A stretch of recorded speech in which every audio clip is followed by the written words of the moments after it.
ఓం నమో వెంకటేశాయ. శ్రీమహాగణాధిపతయే నమః. శ్రీరామకృష్ణగురవే నమః. శృతిస్మృతిపురాణానాం ఆలయం కరుణాలయం నమామి భగవత్పాదశంకరం లోకశంకరం.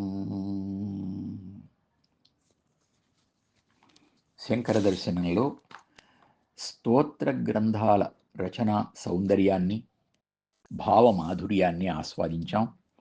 అలాగే ప్రకరణ గ్రంథాలను గురించి కూడా కొద్దిగా తెలుసుకుందాం. వీటిలో ఆబాల గోపాలం అందరికీ పరిచితమైనది భజగోవింద స్తోత్రం.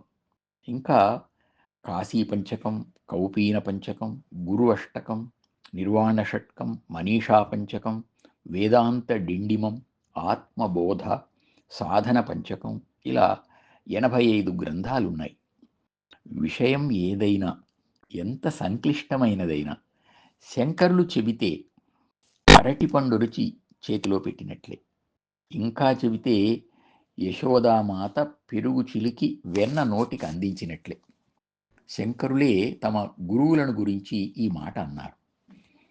విమథ్య వేదోదధితః సముద్ధృతం సురైః మహాబ్ధేస్తు యథా మహాత్మభిః తథామృతం జ్ఞానమిదం హి యైః పరా నమో గురుభ్యః పరమీక్షితం చ యైః. దేవతలు పాలసముద్రాన్ని చిలికి అమృతాన్ని పొందినట్లు వేదమనే సముద్రాన్ని మథించి జ్ఞానమనే అమృతాన్ని సంపాదించి ఈ విధంగా అందించిన వారు, పరతత్వాన్ని దర్శించిన మహాత్ములు, గురువులు, వారికి నమస్కరిస్తున్నాను అన్నారు. ఇది ఉపదేశ సాహస్రి అనే ప్రకరణ గ్రంథంలో ఫలశ్రుతి వంటి శ్లోకం.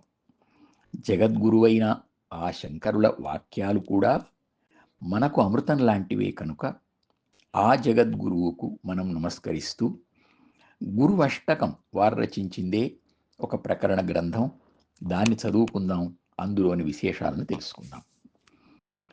శరీరం సురూపం తథా వా కళత్రం యశశ్చారుచిత్రం ధనం మేరుతుల్యం మనశ్చేన్నలగ్నం గురోరంఘ్రిపద్మే తతః కిం తతః కిం తతః కిం తతః కిం. ఇక్కడ గురు శబ్దాన్ని పరబ్రహ్మవాచకంగా గ్రహిస్తే ఆ గురు పరబ్రహ్మ, ఆయన యొక్క స్వరూపాన్ని శంకరులు ఇందులో న ఇతి, నేతి నేతి పద్ధతిలో, అంటే పరబ్రహ్మేతర పదార్థాలన్నింటినీ, పరబ్రహ్మ కాకుండా ఇతరమైనటువంటి పదార్థాలన్నింటినీ తోసివేసే విధానంతో తెలుపుతున్నారు. మరొక విధంగా చూస్తే, భౌతిక ప్రపంచంలో సుఖం కోసం మనస్సు వృథాగా ఎన్ని విషయాల వెంట పరుగెడుతుందో వరుసగా క్రోడీకరిస్తున్నారు. మనస్సు పరబ్రహ్మ పాదపద్మాల మీద లగ్నం కాకపోతే అందమైన శరీరం ఉండి ఏం లాభం? అందమైన భార్య లేదా భర్త ఉండి ఏం లాభం? విశేషమైన మంచి కీర్తి ఉండి ఏం లాభం? ధనం కొండంత, బంగారు కొండంత ఉండి ఏం లాభం అని అన్నారు. ఇవి ఒక్కొక్కటి ఉన్నా లేక అన్నీ కలిసి ఉన్నా మనస్సు సంపూర్ణమైన ఆనందంలో తృప్తిగా ఉండలేదు. కారణం, ఇవేవి శాశ్వతమైన ఆనంద స్వభావం కలిగించేవి కాదు. ఇలాగే రెండవ శ్లోకం, కళత్రం ధనం పుత్ర పౌత్రాది సర్వం గృహం బాంధవా సర్వమేతద్ధి జాతం గురోరంఘ్రిపద్మే మనశ్చేన్న లగ్నం తతః కిం తతః కిం తతః కిం తతః కిం. ఇంతకు ముందు తన కుటుంబం మాత్రమే ఉండింది. ఇప్పుడు అది పెరిగి పుత్ర పౌత్రాదులతో, బంధుమిత్రాదులతో, బలగంతో నిండుగా ఉంది. అయినా తృప్తి కలుగదు. ఇక 3వ శ్లోకం. షడంగాదివేదో ముఖే శాస్త్రవిద్య కవిత్వాదిగద్యం సుపద్యం కరోతి మనశ్చేన్నలగ్నం గురోరంఘ్రిపద్మే తతః కిం తతః కిం తతః కిం తతః కిం. ఇక్కడ మేధాశక్తి నిండుగా ఉంది. వేదాంగాలు, శాస్త్ర విద్య అంతా జిహ్వాగ్రంలో ఉంది.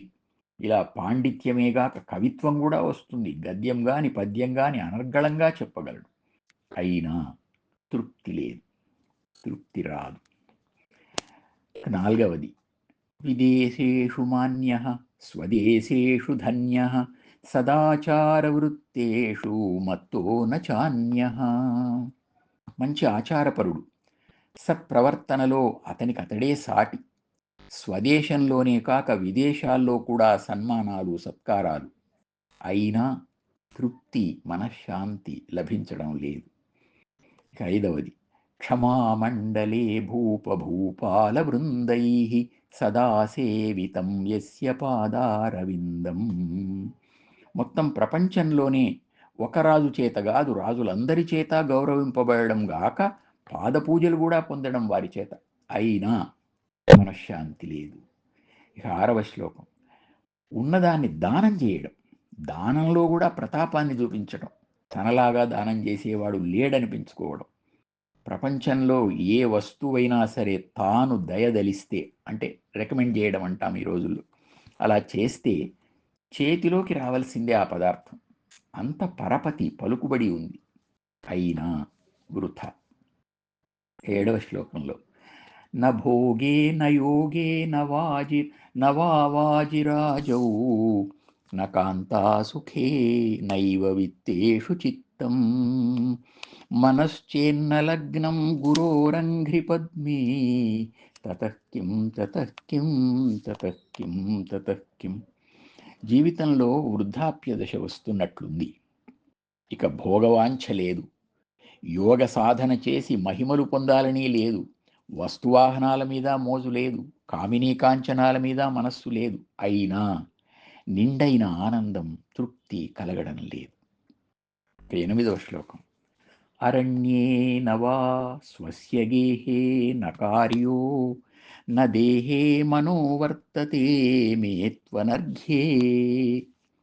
నాకు అరణ్యంలో గాని ఇంట్లో గాని చేయవలసిన కర్తవ్యం ఏమీ లేదు. అంటే గృహస్థ జీవితం, వానప్రస్థ జీవితం ముగిసింది. మొదటి నుండి ఎంతో విలువైనదిగా భావించే శరీరం మీద కూడా నా మనస్సుకు ఆసక్తి లేదు. అయినా మనస్సు ఆనందంగా లేదు. శంకరులు భజగోవిందంలో చెప్పినట్లు వృద్ధస్థావత్ చింతాసక్తః. ఈ వృద్ధాప్యంలో మనస్సు ఎక్కడా లేదు. అయితే పరబ్రహ్మ మీద ఉందా అంటే కాదు. ఇక మిగిలింది చింతే. కనుక అక్కడ ఉంది, చింత మీద ఉంది మనస్సు. అందుకే శాంతి లేదు. ఇక 9వ శ్లోకం ఫలశ్రుతి. గురోరష్టకం యః పఠేత్ పుణ్యదేహీ యతిర్భూపతిర్బ్రహ్మచారీ చ గేహీ లభేద్వాంఛితార్థం పరబ్రహ్మ సంజ్ఞం గురోరుక్తవాక్యే మనో యస్య లగ్నం. అన్నీ వదిలిన సన్యాసి గాని, అన్నీ కావాలి అనుకునే సమ్రాట్టు గాని, బ్రహ్మచారి గాని, గృహస్థుడు గాని,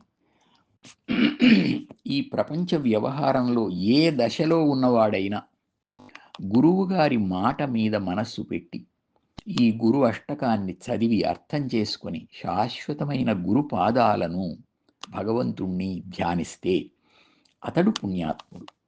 అతనికి పరబ్రహ్మం అనే పేరు కలిగిన ఆ శాశ్వత ఆనంద స్థితి లభిస్తుంది.